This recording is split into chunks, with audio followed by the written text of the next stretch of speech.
Welcome everybody. This is Beverly Thompson, CEO of Hulane Strategic Services. This is another in our series, in our Hulane Mastermind series. This is our fifth one.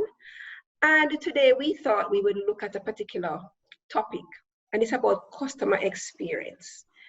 But not customer experience in the traditional way. And today we have Gordon Webster, and he's very experienced in this area.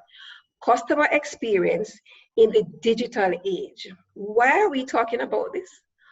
COVID-19 has forced many of us to be looking at other channels, other ways of engaging our customers.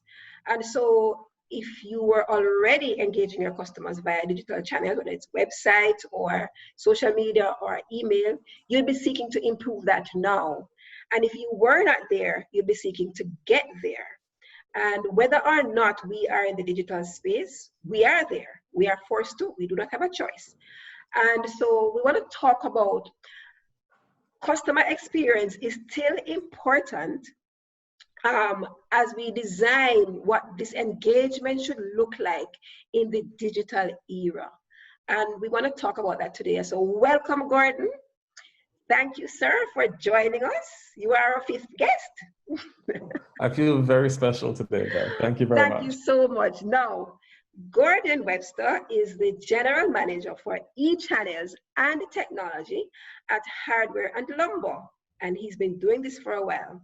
We're going to allow Gordon to introduce himself a little bit, give us a little background about who he is, and then we will discuss the topic in more details.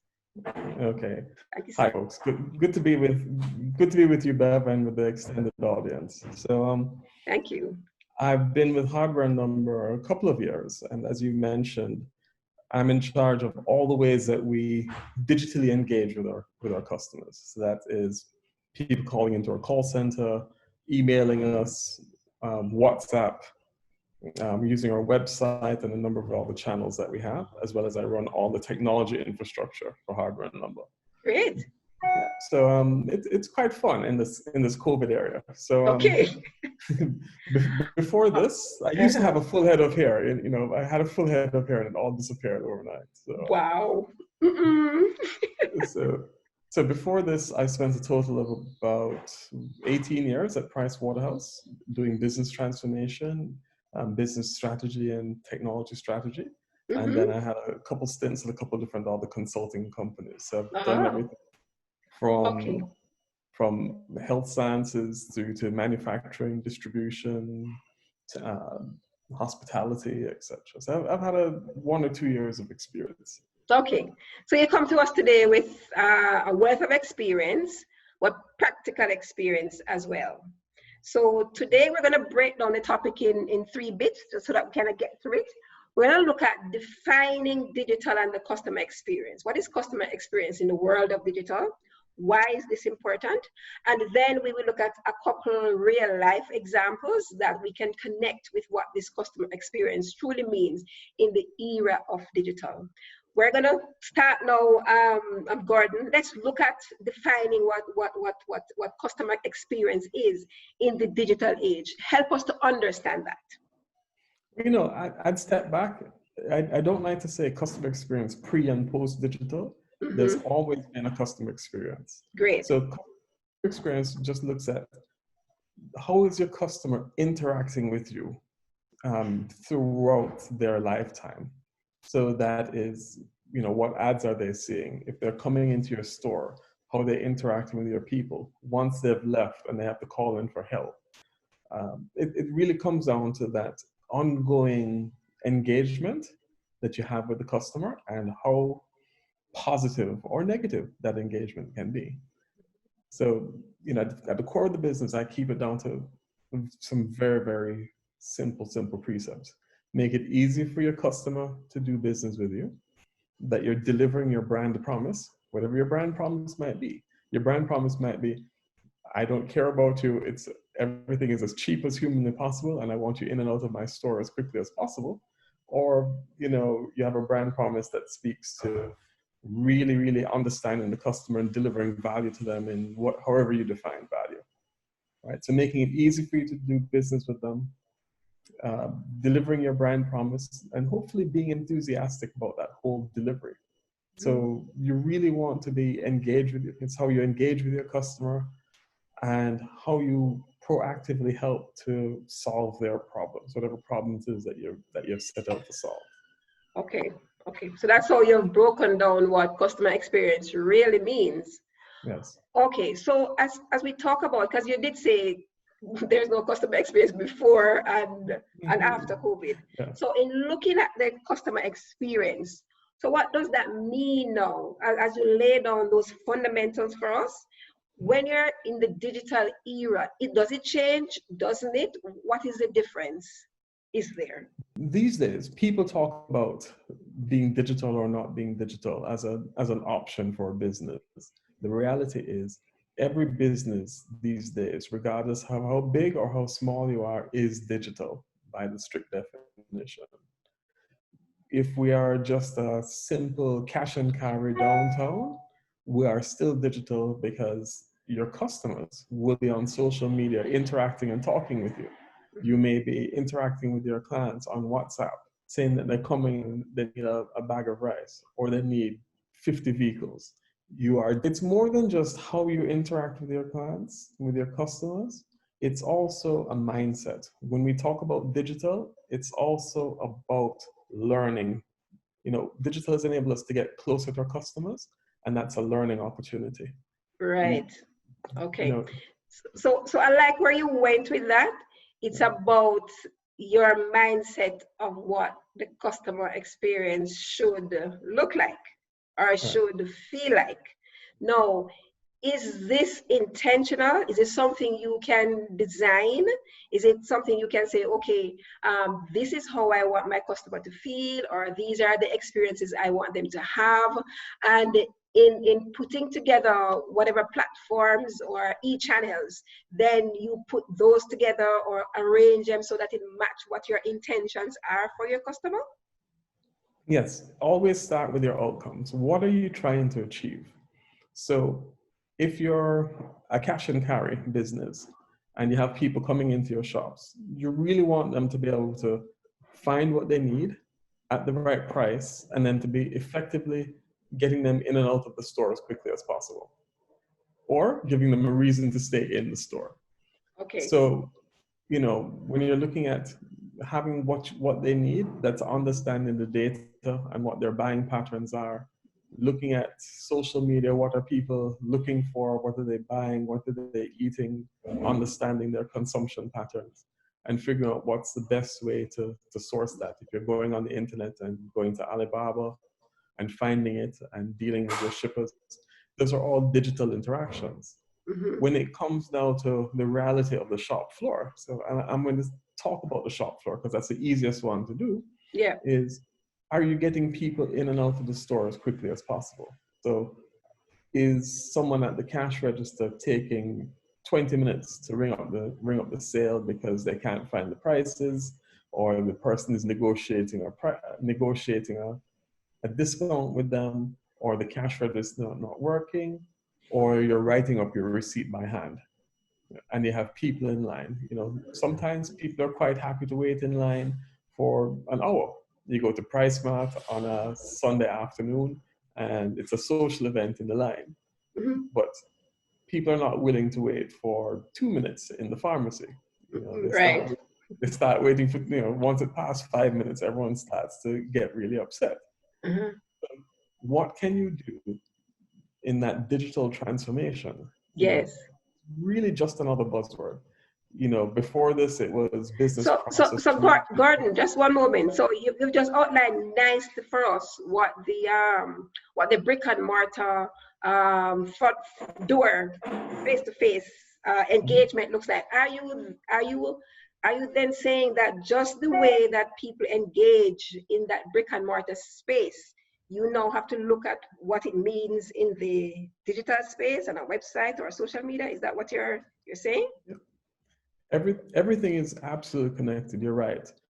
From how they engage on the shop floor, yes, to how they, what you sell on your website, to what happens when they pick up the phone and call you or they email you. Those are all touch points, and you have to look at how you can learn from those. So I think a key thing from digital is that it gives us the ability to listen to our customers better and faster. So we as a business can be more reactive as well as be more forward thinking.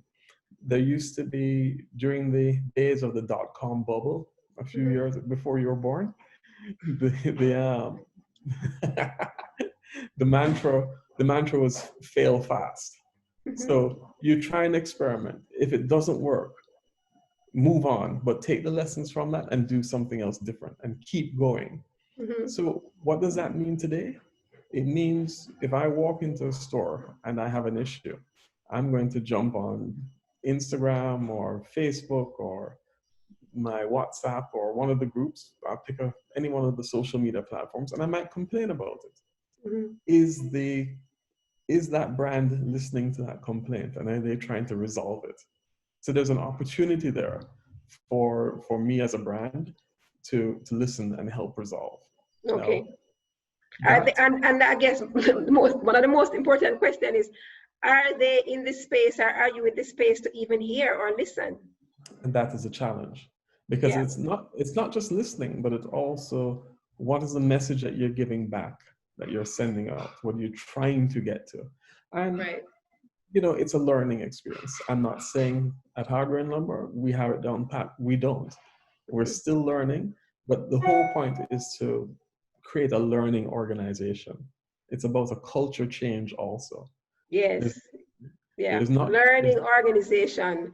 I think every business today, regardless of your industry or how successful you've been, I think that what you just said, a learning organization, is so important. Another thing I've been understanding as well, one of the most important things today is the ability to unlearn, to relearn, and to implement what's required to fit the time. Why should we be looking at the customer experience as we seek to go digital? Why is this important? Why is this important?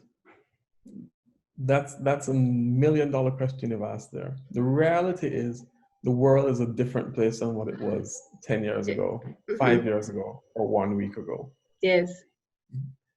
In this age, if you are in commerce, Amazon is your biggest competitor. If you're involved in selling clothes, hardware, almost anything, Amazon is your biggest competitor, whether you're here in Jamaica or in the US. Okay. We've always felt a little bit isolated, or insulated, sorry, not isolated, from what happens in America, because you still have to ship it here and pay duty. But those barriers have disappeared. You have a whole slew of fulfillment companies that will give you an address in the US and will bring the goods in for you. So any retailer in Jamaica or in the Caribbean is competing with global players. Yes. You're competing with Amazon, you're competing with eBay, you're competing with Macy's and so forth. And these people have budgets that are bigger than Jamaica itself. Yes. So, and it's not only that, it is expectations of our customers have changed too. Yes. We used to be quite happy to spend, well, not happy, but we'd spend hours in line at the tax office. I had the unfortunate experience of being at the tax office earlier this week, and I was there for many more hours than I would have thought. But my expectations were, why can't I do this online? Right. Okay, that particular transaction, because they have some things online, right? But you want to see more of them online, yes. Exactly. And it looks at, how do we buy insurance? We used to go to our brokers and we'd wait to get the cover note, and the policy wouldn't be ready, and you would have to get the second cover note. Yes. But now we go online and we download the insurance app, and we have our insurance papers on our phone. Right. Depending on our insurance company. So, our expectations have changed. And also, as we look at all these digital delivery channels, it's become, I would not say it's cheaper for companies to do this, because you still need a fair amount of capital expenditure to get to some of these platforms that deliver these things, Mm-hmm. but it's no longer an option. Right. And as we see customers demanding more and the need to be more and more efficient, we used to say that, oh, we're in Jamaica, we can always add people because people are relatively inexpensive. We can always add more people to fix it. That, well, in the weeks leading up to COVID, wasn't the Yes. case. We were looking at record lows of unemployment, and there's a shortage of decent qualified people. And Yes. once we get past this COVID situation, we will probably end up right back there again. So you Mm-hmm. have to be more efficient Yes. because the costs of people are going up. But also you have lots of new ways to do business in Yes. terms of you have services that you can buy in the cloud. You don't have to go build out the data center anymore. You don't have to go and buy an expensive piece of software. You can rent it. Rent Yes. capacity, rent Yes. capabilities that you used to have to buy before. Right. So the world is changing. Yes, you are so right, because so many businesses have what this word called pivoted. So many businesses have changed their model just to respond to the signs of the times. And I do not believe that we are going to change our expectations when this thing kind of smooth out. I can't say finish or die, but when it's smooth out and we get accustomed to working in this new modality, I don't think some of those things are going to change because Yes.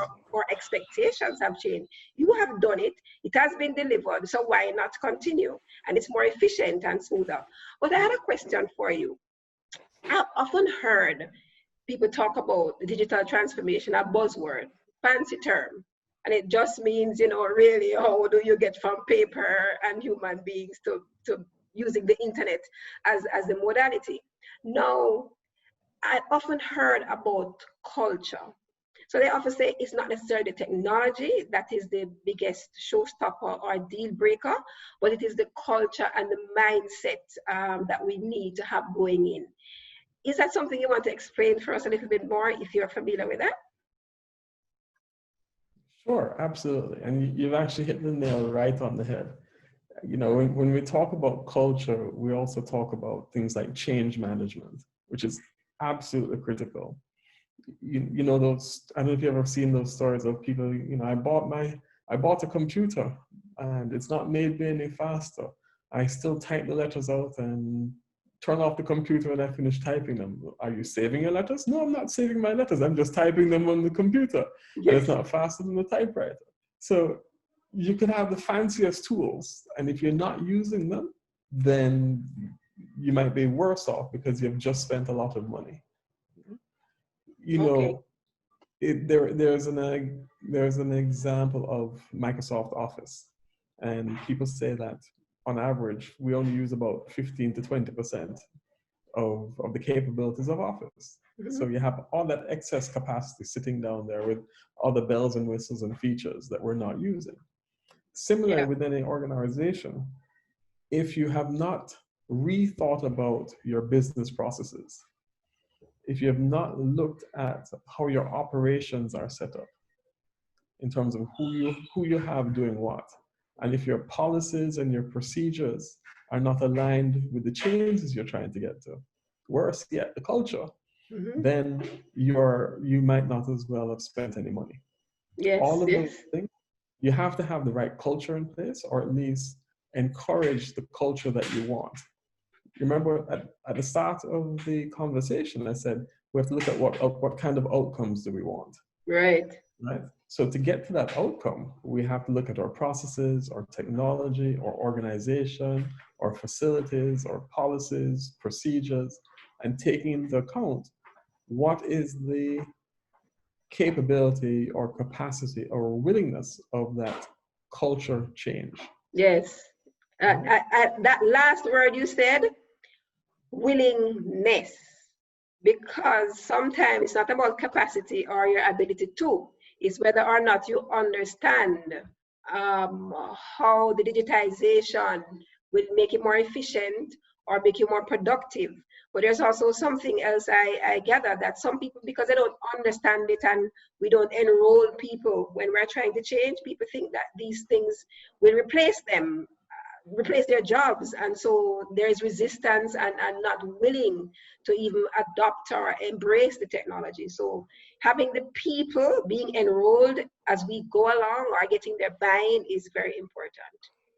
You know, I think about it this way. I know you're going to ask me something, but I think about it this way. Not only should you be thinking about your external customer experience, but also about your internal customer experience. Absolutely. Mm-hmm. Okay, all right. So that is so it's pretty much how they will use the technology in their job to execute, to deliver on the customer experience that you want to give your external customers. You see, it's not just technology. And I keep saying this, it's not just technology. Yes. You can have the most efficient processes, yes. right? The best customer experience without any technology.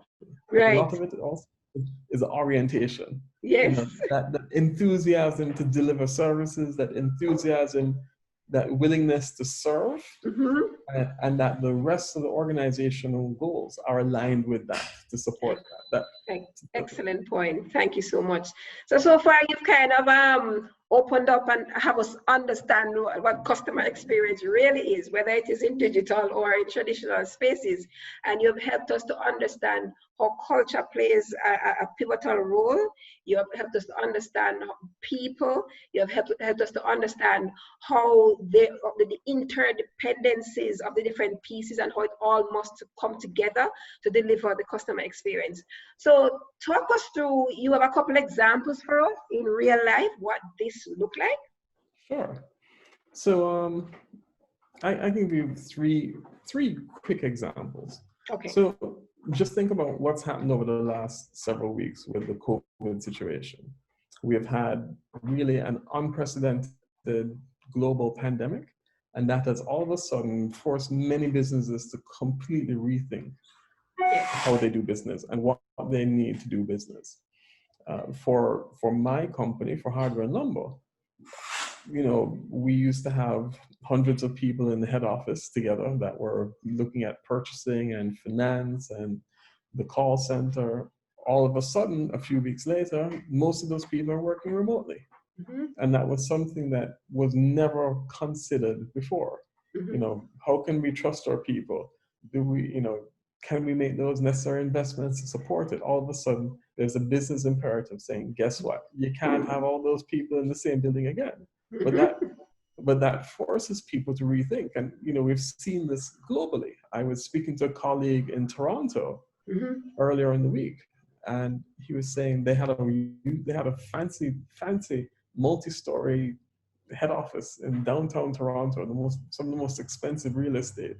And for the last 2 months, no one has been in the building. Everybody's working from home. So all of a sudden, as a business, you start to say, well, do I really need all that expensive real estate? Can I use that capital somewhere else? Yes. And then, what is essential? You know, you look around Jamaica now, all of a sudden, the people are staying home. So all of a sudden, if you're a bearer company, you are making a mint of money because everyone is shifting to a delivery model. Yes. Right? You walk into a KFC or any restaurant, and they have one register for the people walking in, and they have another register that's dealing with the bearer companies. Yes. Changed. Total 360-degree change. Yes. Right? So that's one example. Yeah. And even a little closer to home, at Hardware and Lumber, for our retail customers now, we never used to contemplate delivery unless it was you're moving a whole truckload. Now, anything you order, we can probably deliver it for you, and it might even be free, depending on the size of the order. And we're doing that island-wide. So it's a fundamental rethink. So customers can order online, WhatsApp, phone. That's right. Keep going. The only thing they can't order on yet is smoke signals, and we're still figuring out how to do Facebook and Instagram. Okay. But yeah, so what we've done is, for example, with WhatsApp, that's something that's commonly used by most Jamaicans. If you WhatsApp us now, you'll get a menu of, how can we help you today? And it'll take you through some automated things around either the specials that you have. It might, and then depending on what you want to do, it'll either drop you to an agent in our contact center, right? An agent who's located somewhere in Kingston. At home, possibly. At home, working from home, probably. Working from home, yes. Right?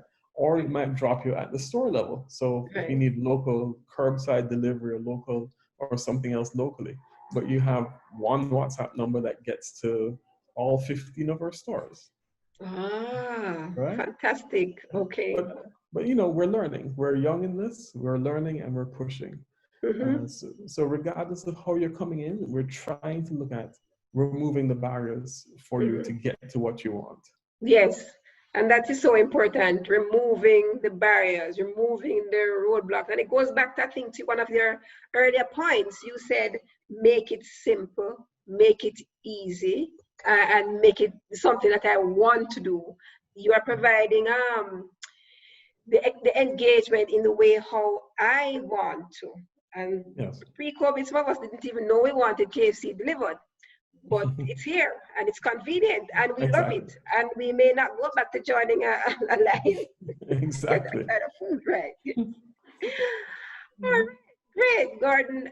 You've been such you've educated us so much about just kind of aligning our customer engagement and the experience with how we should design our digital strategy. And you're right, you looked at the brick and mortar customer experience or engagement and how the customer wants to be engaged. And you said it's no different when I get to the digital space. It's the same thing. I may not want to wait long. I may just want to call. I may want to research myself. I may want to live chat somebody, or I may not. I may just go and order and get my delivery or pick up curbside.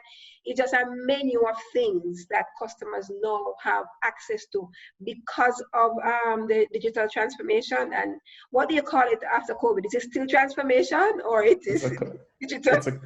It's continuous transformation. Continuous transformation. Yeah. Gordon Webster is the general manager for eChannels and technology at Hardware and Lumber. And he's done a fantastic job today just helping us to understand how to connect customer experience as we seek to implement, adjust, improve, employ digital to engage our customers every day. I'm Beverly Thompson. Thank you so much for watching and listening to us again. I'm the CEO of Hulane Strategic Services. We will have more of Hulane Mastermind series. Look out for them. We're going to be talking about entrepreneurship, talking about business development and sales, strategy, and leadership. So look out. We will be back soon with another episode. Thank you so much. Thanks for having me, Bev. You're most welcome.